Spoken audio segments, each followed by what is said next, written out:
Would you like to know the #1 reason people get stressed when they sell their home and how to avoid it? We'll cover that today on Frequently Asked Friday.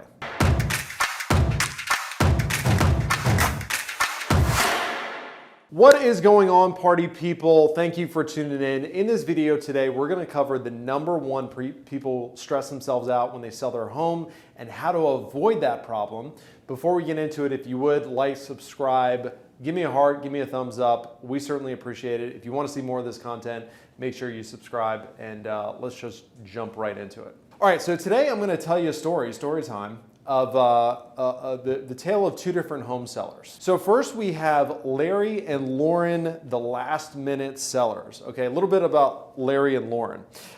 They ignored our advice to call early, and they called their real estate professional 2 weeks before they wanted to sell their home.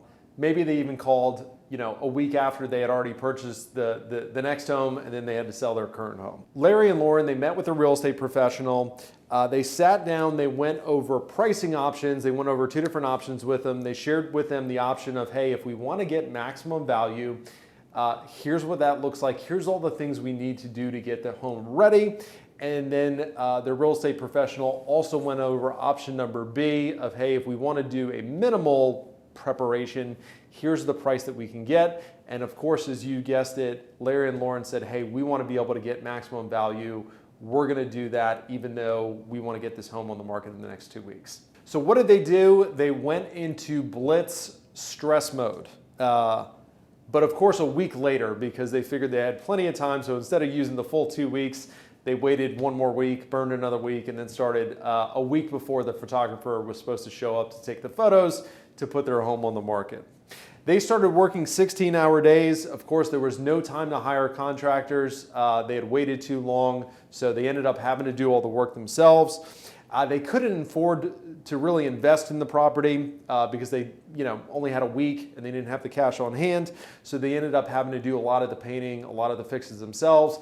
A lot of the upgrades that would have even gotten them more money, they just had to opt out of the granite countertops that their real estate professional had recommended just because they didn't have the time to do it. During this process, they were yelling at the kids, they were kicking the dogs, they were fighting with each other. At the end of it, they weren't even sure that they wanted to live together in the next home because their marriage was so tested.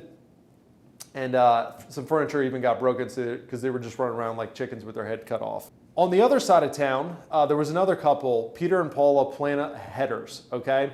So they were thinking about making a move. They weren't quite even sure if they wanted to make a move, but it's a discussion they had started having. They called their real estate professional 6 months before they even decided they wanted to do something, just to be able to sit down and have a conversation and see what was involved in the process. It was a much less stressful conversation.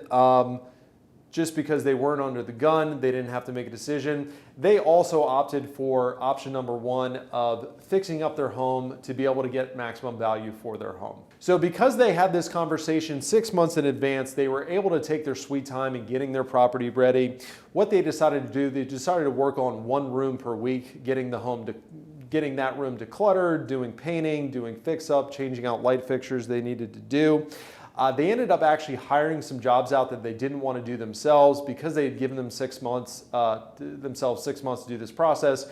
They had plenty of time to book contractors. They were actually able to time out the contractors and hire them in the winter months when contractors tend to be slower, and were able to negotiate out a little bit better price with those contractors. They also ended up doing some of the upgrades that Larry and Lauren weren't able to do, such as granite countertops, because what they were able to do is they were able to save a little bit money from each paycheck, and they were able to invest that money in their home because they knew they'd be getting a return on that investment. And they had such a pleasant experience doing this. And it brought them together so much they decided to renew their vows right before they put their home on the market because it brought them so together. All right, so obviously this is a fake story, but what is the moral of the story?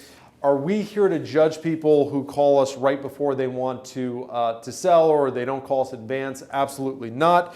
Do we turn down people who have ignored our advice to call 6 months ahead of time, or didn't call 6 months before they wanted to list? Absolutely not.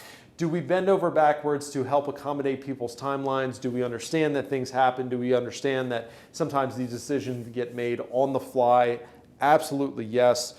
Do we want you to have less stress and have a more pleasant experience when you sell your next home? Absolutely so. So the moral of the story is, if you are considering a move, I get it. You may not want to engage a real estate professional. You may not want to have a salesperson in your home. But my advice would be to have that conversation with a qualified real estate professional as early in the process as possible. We would love the opportunity, obviously, to win your business. But we would first and foremost love to have the opportunity to have a no pressure, no obligation consultation with you, just to explore kind of what your options are when you go to sell, things you could do to fix your home up if you want max value, and kind of explaining both routes and just giving you that information well in advance of when you need to make a decision. So I hope that, in my last parting advice, it's going to take you longer than you think to get your home ready for market if we're going to fix it up. So I hope that helped. If you guys have any questions, if you disagree, if you have concerns, throw it in the comments, shoot me a DM. Thanks for tuning in. Look forward to seeing you next month.